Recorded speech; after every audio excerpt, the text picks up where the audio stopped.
Okay, so last lecture में हम ये देख चुके थे कि जो सिमल्टेनियस लीनियर इक्वेशंस है उनका सॉल्यूशन हम मैट्रिक्स इन्वर्जन मेथड से कैसे सॉल्व करते हैं। हमने इसको थोड़ा सा डिटेल के साथ देख लिया। इस लेक्चर में जो है हम थोड़ा सा देखते हैं कि अगर हमारे पास जो है let's suppose again simultaneous equations हो, हम उनको जो है मैट्रिक्स इन्वर्जन मेथड के थ्रू जो है कैसे सॉल्व कर सकते हैं। दूसरी बात यह है कि यहाँ पे जो है इन्होंने एक स्टेटमेंट ऐड किया हुआ है, एक फिक्र ऐड किया हुआ है कि give reason if solution is not possible, यानी आपने रीजन देना है, एक वजह बतानी है कि अगर सॉल्यूशन जो है वो पॉसिबल ना हो। क्यों पॉसिबल ना हो, क्यों उन्होंने ये स्टेटमेंट डाल दिया? क्योंकि हमने पढ़ा है कि अगर मैट्रिक्स इन्वर्जन मेथड के थ्रू आपने सिमल्टेनियस इक्वेशंस को सॉल्व करने हो तो बेसिकली दरम्यान में एक स्टेप आता है जिसमें आप मैट्रिक्स ए जो होता है उसका आप इन्वर्स फाइंड करोगे।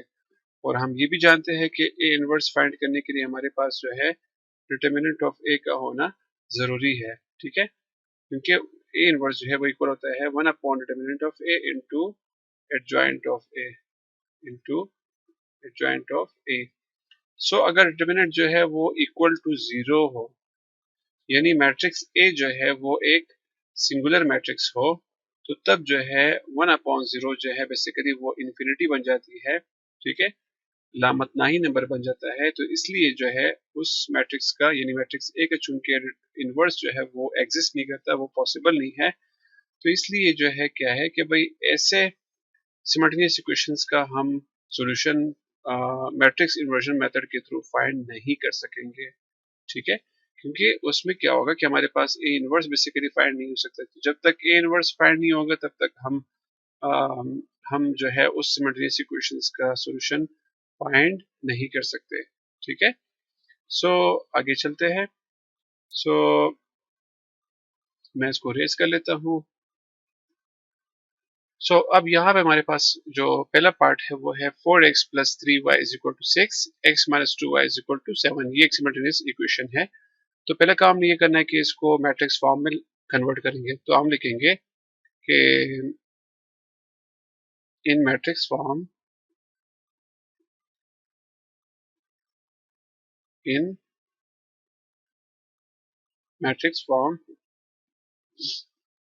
मैट्रिक्स फॉर्म में क्या होगा, बेसिकली अगर आप यहाँ पे देख ले तो हमारे पास होगा 4 प्लस 3 x के साथ जो वेरिएबल है वो कुछ नहीं है, मुतगैर कुछ नहीं है, तो इसका मतलब ये है कि इसके साथ क्या है 1, y के साथ क्या है -2,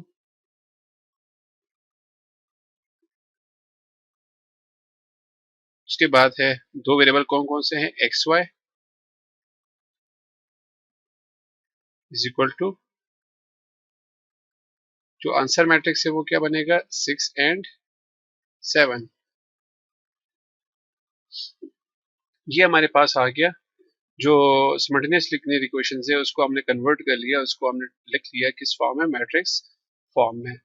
सो अगर हम यहाँ पे देख ले तो बेसिकली क्या हो रहा है कि ये जो मैट्रिक्स है इसको हमने पहले नाम दिया था मैट्रिक्स ए, ये जो मैट्रिक्स है इसको हमने नाम दिया था मैट्रिक्स एक्स, और ये जो मैट्रिक्स है इसको हमने मैट्रिक्स नाम दिया था मैट्रिक्स बी। सो इस पूरे इक्वेशन को, जो पूरा सिमल्टेनियस लीनियर इक्वेशन है ये वाला, ठीक है, इसको मैं लिख सकता हूँ क्या चीज, इसको हम लिख सकते हैं A A X is equal to B, ठीक है। और उसको मैं अच्छा, अब चूंकि हमारे पास मैट्रिक्स ए मालूम है, हमारे पास मैट्रिक्स बी भी मालूम है, सिर्फ क्या हमने फाइंड करना है, एक्स फाइंड करना है, यानी एक्स वाई को फाइंड करना है। सो चूंकि एक्स को फाइंड करना है तो हम क्या करते हैं कि जो मैट्रिक्स एक्स है उसको लेफ्ट हैंड साइड पे अकेले रखना होगा। सो यहाँ पे चूंकि ए जो है वो इसके साथ मल्टीप्लाई हो रहा है तो इसको क्या करेंगे, यहाँ से हमने फारग करना होगा, इसको यहाँ से शिफ्ट करना है towards the right, right side पे इसको शिफ्ट करना होगा। सो हम क्या करेंगे, हम लिखेंगे कि मल्टीप्लाइंग मल्टीप्लाइंग मैं इसकी स्पेलिंग ठीक कर लेता हूँ, हम लिखेंगे मल्टीप्लाइंग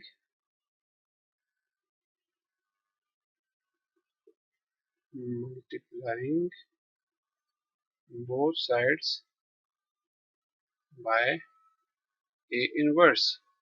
क्यों?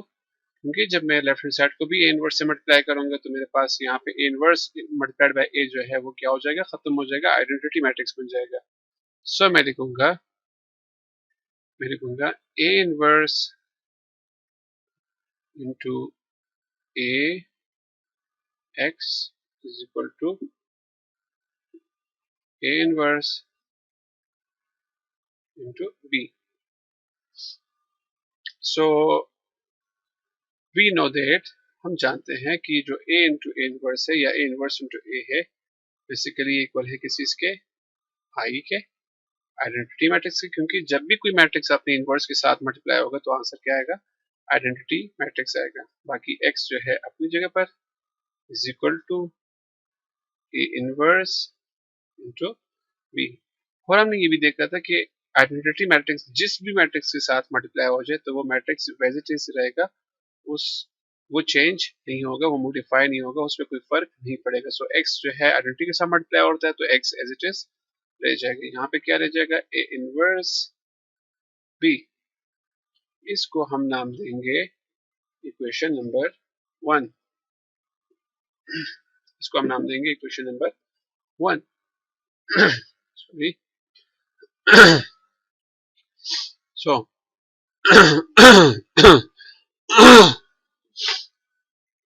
सो पहले हम फाइंड करेंगे ए इनवर्स। हम लिखेंगे A inverse is equal to, हम जानते हैं कि A inverse is equal to 1 upon determinant of A into adjoint of A. So हम पहले फाइंड करेंगे determinant of A.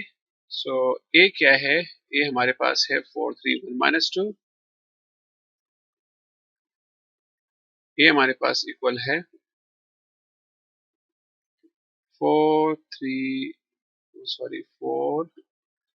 1 minus 2, 4 3 1 minus 2 का डिटर्मिनेंट हमने फाइंड करना है, ठीक है।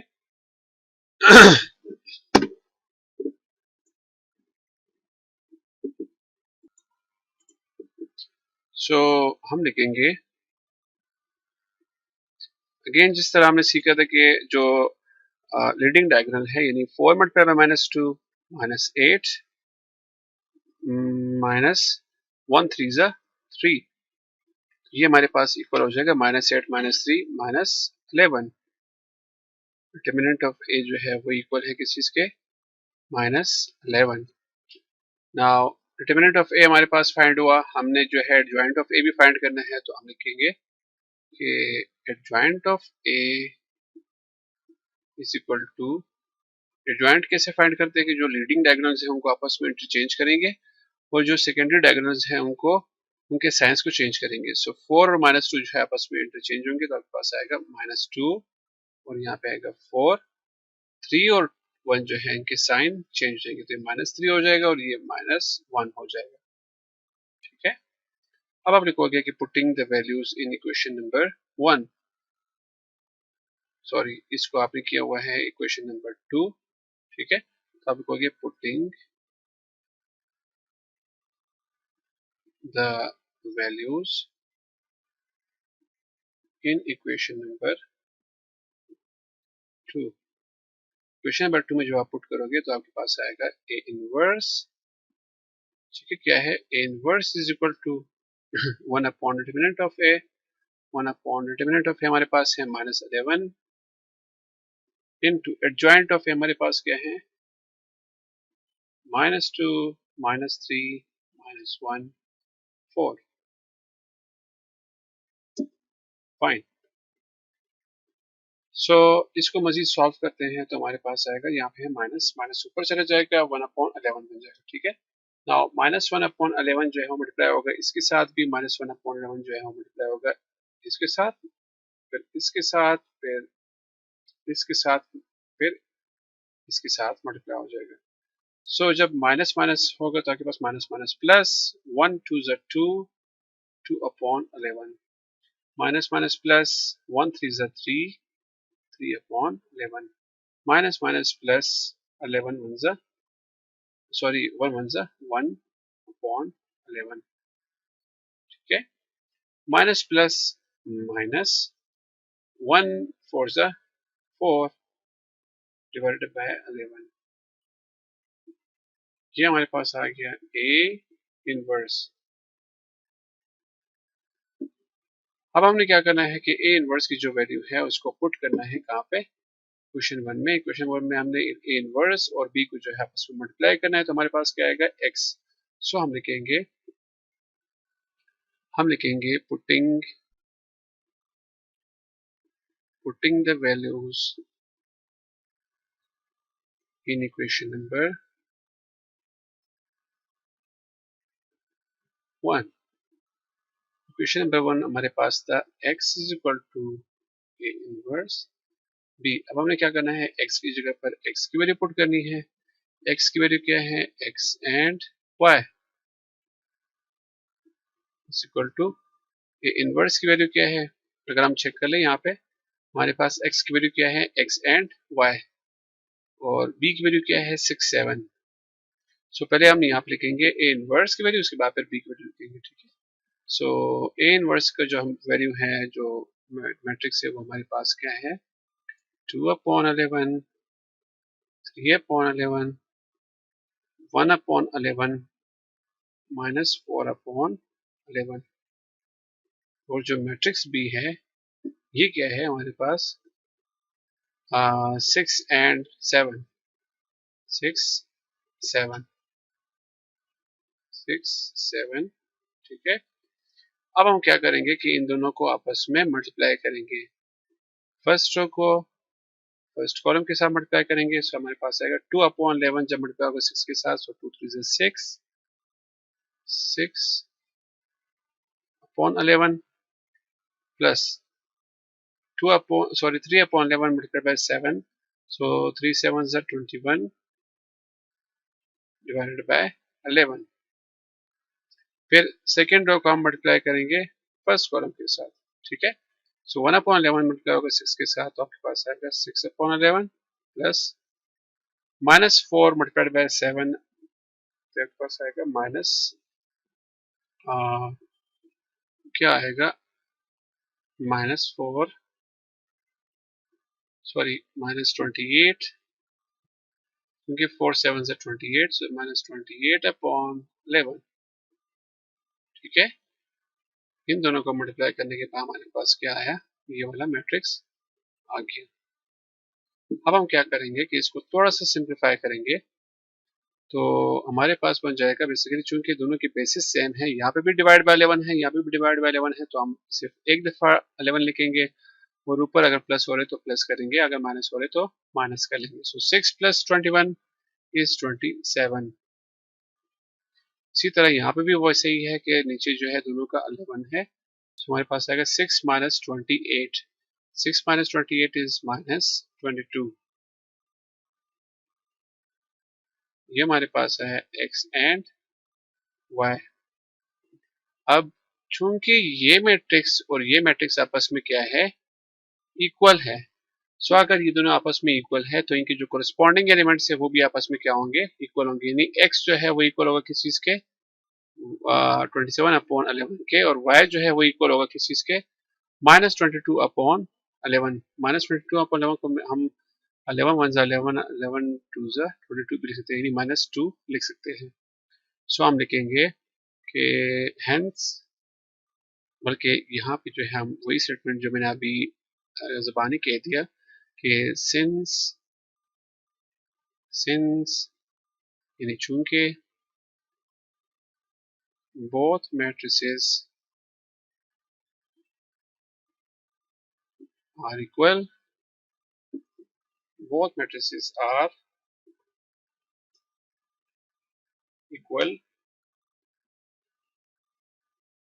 therefore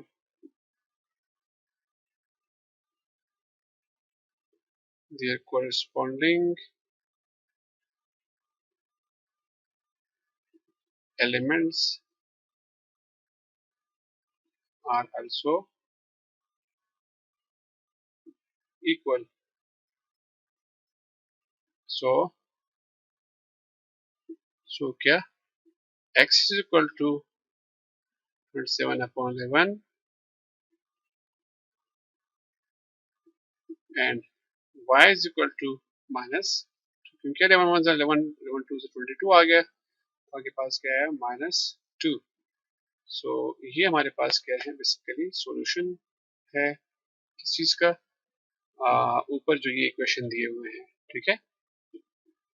इस इक्वेशंस को, इस सिमेट्रिक इक्वेशन को जब आप सॉल्व करोगे तो इसमें आपके पास जो x और y की वैल्यूज है वो हमने फाइंड कर ली है। अब यहाँ पे जो स्टेटमेंट था वही स्टेटमेंट के give reason if solution is not possible. यहाँ पे अगर हम देख ले, चूंकि हमारे पास जो डिटर्मिनेंट है वो नॉट इक्वल टू जीरो आया, यानी एक नॉन सिंगुलर मैट्रिक्स है, मैट्रिक्स ए जो है वो क्या है, एक नॉन सिंगुलर मैट्रिक्स है, तो इसलिए इसका जो है क्या हुआ, सॉल्यूशन आ गया हमारे पास। अगर यहाँ पे हमारे पास ये जो डिटर्मिनेंट ऑफ ए है वो इक्वल टू जीरो होता, तो फिर हम जो है चूंकि ए इनवर्स फाइंड नहीं कर सकते थे, इसलिए जो है मजीद भी फिर हम इसको सॉल्व नहीं कर सकते थे, ठीक है। सो ये था कि अगर आप जो है सिमल्टेनियस इक्वेशंस को सॉल्व कर रहे हैं यूजिंग मैट्रिक्स इन्वर्जन मेथड, सो किस तरह करेंगे, पहले आप उसको मैट्रिक्स फॉर्म में कन्वर्ट करेंगे और उसके बाद जो है फिर वही प्रोसेस है जो हमने पूरा ये कर लिया, तो इस तरह आप जो है सिमल्टेनियस इक्वेशंस को सॉल्व करेंगे।